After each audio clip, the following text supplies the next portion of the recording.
নমস্কার, নিউজ নাওয়ের পর্দায় আপনাদের সকলকে স্বাগত। আমি সুবি রয়েছে আপনাদের সাথে, চলে যাব বিস্তারিত খবরে। মানবতাকে বাঁচিয়ে রাখতে পাকিস্তানের জঙ্গি ঘাঁটিগুলিতে আক্রমণ করেছে ভারত। এবার পাকিস্তান যদি প্রত্যাঘাত করে তাহলে নিশ্চিহ্ন হয়ে যাবে দেশটি। রেড ক্রস দিবস উদযাপন উপলক্ষে আয়োজিত অনুষ্ঠানে এ কথা জানিয়েছেন মুখ্যমন্ত্রী ডক্টর মানিক সাহা। এতদিন প্রক্সি ওয়ার করত পাকিস্তান, এবার শুরু হয়ে গেছে যুদ্ধ।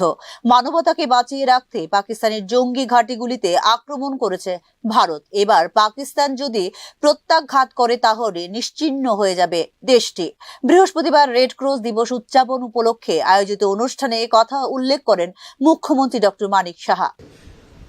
এখন যুদ্ধ লেগে গেছে, আপনারা প্রায় বলা যায় প্রক্সি ওয়ার তো পাকিস্তানের ওরা করতোই, কিন্তু এবার মুখ্য জবাব মাননীয় প্রধানমন্ত্রীজির নেতৃত্বে ভারত ওনাদেরকে দিয়েছে। এবং আগামী দিন যদি দেখা যায় যে ওনারা আবার কিছু করছেন, তাহলে আমার মনে হয় এই দেশ নিশ্চিহ্ন হওয়ার পথে, সেটা আমি বলতে পারি। এবং মানবতাকে বাঁচিয়ে রাখার জন্য মাঝে মাঝে আমাদের ভূমিকা সেইরকম ভাবে আমাদের করা উচিত, এবং সেটা মাননীয় প্রধানমন্ত্রীজি সেটা করছেন। রাজ্যেও আমরা সেইভাবে আমরা কাজ করছি। কেউ যদি মনে করে যে আমরা খুব নরম মানুষ, যা খুশি তাই করবে, যা খুশি মানুষকে নিয়ে খেলাধুলা করবে, সেটা আমরা কোনো অবস্থায় হতে দেব না।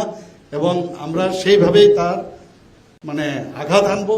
এবং আমাদের মানুষকে নিয়ে চলতে হয়। মানুষের সমস্ত তাদের সমস্যা একদিনে সমাধান হয়ে যাবে সেটা কিন্তু বলার সম্ভব নয়, কোনোদিন সম্ভব নয়।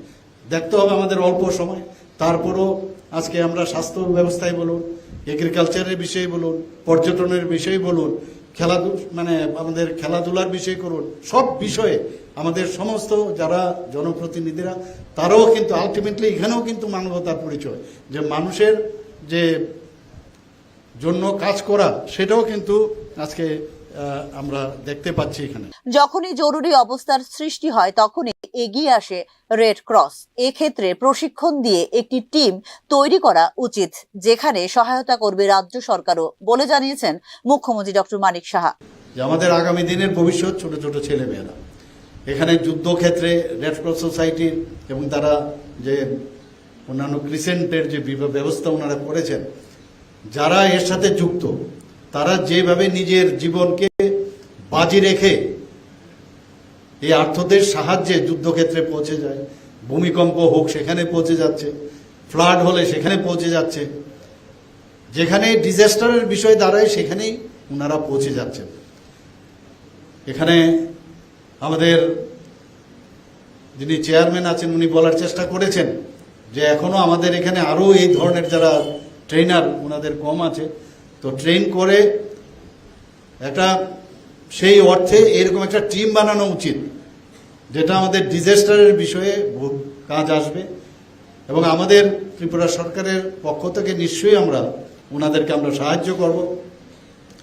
কারণ যে থিম এখানে রাখা হয়েছে, কিপিং হিউম্যানিটি লাইফ, এটা বাঁচাতে গেলে আমাদের সবাই নিঃস্বার্থভাবে কাজ করতে হবে। রেড ক্রস এবং রেড ক্রিসেন্ট আন্দোলনের নীতিগুলিকে স্মরণ করার জন্য বিশ্বজুড়ে পালন করা হয় বিশ্ব রেড ক্রস দিবস। এই দিনটিতে সেই সমস্ত সংস্থাকে সম্মান জানানো হয় যারা বিশ্বব্যাপী প্রাকৃতিক দুর্যোগ, সশস্ত্র সংঘাত এবং অন্য যে কোনো সংকটের হাত থেকে মানুষকে রক্ষা করতে এগিয়ে আসে সক্রিয়ভাবে। বিশ্ব রেড ক্রস দিবসকে বলা হয় রেড ক্রিসেন্ট ডে। 8ই মে এই দিনটিকে পালন করা হয় প্রতি বছর। এই দিনটি হলো হেনরি ডুনান্টের জন্মবার্ষিকী, যিনি হলেন প্রথম নোবেল শান্তি পুরস্কার প্রাপক। স্বাধীনতা, মানবতা, নিরপেক্ষতা, স্বেচ্ছাসেবা, ঐক্য এবং সর্বজনীনতা মূলত এই 7টি মৌলিক নীতির উপর ভিত্তি করে গড়ে উঠেছে red cross. Bureau report, news now. সাংগঠনিক বিভিন্ন বিষয় নিয়ে গুরুত্বপূর্ণ বৈঠক হল ত্রিপুরা প্রদেশ বিজেপি রাজ্য প্রভারী ডক্টর রাজদীপ রায়ের পৌরোহিত্যে অনুষ্ঠিত হয় এই বৈঠক। বৃহস্পতিবার প্রদেশ বিজেপি কার্যালয়ে অনুষ্ঠিত হলো সাংগঠনিক বৈঠক। বৈঠকে উপস্থিত ছিলেন বিজেপি রাজ্য প্রভারী ডক্টর রাজদীপ রায় সহ অন্যান্যরা। এদিন আয়োজিত সাংগঠনিক বৈঠকের পূর্বে গত 22 এপ্রিল পহেলগাঁও এই সংঘটিত সন্ত্রাসী হামলায় নিহতদের প্রতি শ্রদ্ধা জানিয়ে পালন করা হয়েছে 1 মিনিট নীরবতা। ওয়াকফ বিল এক দেশ এক নির্বাচন সহ 2-3টি কেন্দ্রীয় কার্যক্রম অনুষ্ঠিত হচ্ছে রাজ্যেও। এই কার্যক্রমগুলিতে আরো গতি আনতে প্রভারের এই রাজ্য সফর বলে জানিয়েছে ত্রিপুরা প্রদেশ বিজেপি। আমাদের রাজ্যের মাননীয় প্রভারী ডক্টর রাজদীপ রায় উনি ত্রিপুরা এসেছেন গতকাল। ওনার এই সফরকে কেন্দ্র করে উনি বিভিন্ন ধরনের কর্মসূচিতে অংশগ্রহণ করছেন, কারণ ইতিমধ্যে আমাদের 2-3টি কার্যক্রম চলছে ন্যাশনাল লেভেল। আমাদের ওয়ান নেশন ওয়ান ইলেকশন, বাবা সাহেব ভীমরাও আম্বেদকর এবং সংবিধানকে নিয়ে, আমাদের ওয়াক অফ বিল নিয়ে 2-3টি কার্যক্রম আমাদের একই সঙ্গে চলছে। তো মাননীয় প্রভারীজি এই কার্যক্রমগুলিকে অংশগ্রহণ করার জন্যে উনি ত্রিপুরা রাজ্যে এসছেন এবং আজকে আমাদের সদর কার্যালয়ে সাংগঠনিক বৈঠক ওনার নির্দেশ অনুসারে বা ওনার উপস্থিতিতেই এই সাংগঠনিক সভা হবে। সাংগঠনিক কার্যক্রমে অংশ নিতে বুধবারই রাজ্যে এসেছেন রাজ্য বিজেপি প্রভারী ডক্টর রাজদীপ রায়। বৃহস্পতিবার তার উপস্থিতিতে বিজেপি সদর দপ্তরের এই সাংগঠনিক বৈঠক যথেষ্ট তাৎপর্যপূর্ণ বলে মনে করছেন রাজনৈতিক বিশ্লেষক মহল। সংগঠনকে আরো শক্তিশালী করতে বিভিন্ন কর্মসূচি সহ কি পদক্ষেপ নেওয়া যায় সে সকল বিষয়ে আলোচনা হয় এদিনের বৈঠকে। Bureau report, news now. আগামী 11ই মে রাজ্যে আসছেন ইসরো চেয়ারম্যান ভি নারায়ণন। কেন্দ্রীয় কৃষি বিশ্ববিদ্যালয়ের 5ম সমাবর্তন অনুষ্ঠানে যোগ দেবেন ইসরো চেয়ারম্যান ভি নারায়ণন। বৃহস্পতিবার আয়োজিত সাংবাদিক সম্মেলনে একথা জানিয়েছেন ত্রিপুরা মৎস্য মহাবিদ্যালয় কর্তৃপক্ষ।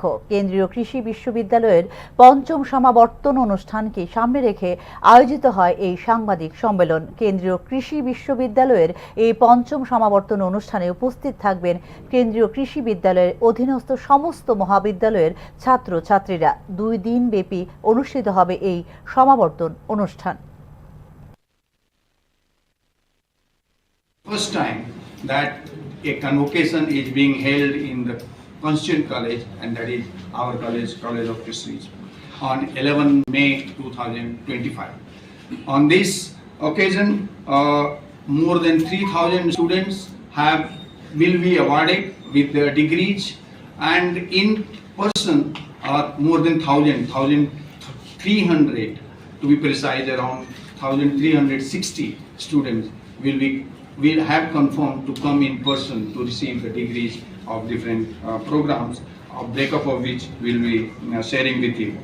The function in itself will be graced by none other than our Dr. V. Narayanan, Honorable Chairman of ISRO and Secretary, Department of Space, a very accomplished researcher and a truly distinguished academician and a remarkable distinguished son of India, our motherland, because he has really done a very path-breaking contributions in our space programs, which will be shared also by ত্রিপুরার উচ্চ শিক্ষা বিভাগের নিয়ন্ত্রণাধীন সমস্ত কলেজের গ্রীষ্মকালীন ছুটি বাতিল করে দিল রাজ্য সরকার। বৃহস্পতিবার এই সংক্রান্ত একটি বিজ্ঞপ্তি জারি করে উচ্চ শিক্ষা দপ্তর। শিক্ষার্থীদের স্বার্থে ত্রিপুরার উচ্চ শিক্ষা বিভাগের নিয়ন্ত্রণাধীন সাধারণ ডিগ্রি কলেজ, পেশাদার কলেজ, কারিগরি প্রতিষ্ঠানের জন্য 9 মে 2025 থেকে 3রা জুন 2025 পর্যন্ত 26 দিনের নির্ধারিত গ্রীষ্মকালীন ছুটি প্রত্যাহার করা হয়েছে বলে বিজ্ঞপ্তিতে জানিয়েছে রাজ্য উচ্চ শিক্ষা দপ্তর। তবে সেমিস্টার পরীক্ষা প্রক্রিয়া, ভর্তি প্রক্রিয়া এবং ক্লাস পরিচালনার জন্য কলেজগুলি খোলা থাকবে বলে জানিয়েছে দপ্তর। কলেজে কর্মরত ফ্যাকাল্টি সদস্য এবং কর্মীরা এই 26 দিনের জন্য আর্নড লিভ পাবেন বলেও জানানো হয়েছে উচ্চ শিক্ষা দপ্তরের এই বিজ্ঞপ্তিতে। যেহেতু কলেজ খোলা থাকবে এবং উপরে উল্লেখিত গ্রীষ্মকালীন ছুটির সময় ক্লাস পরিচালনা করা হবে।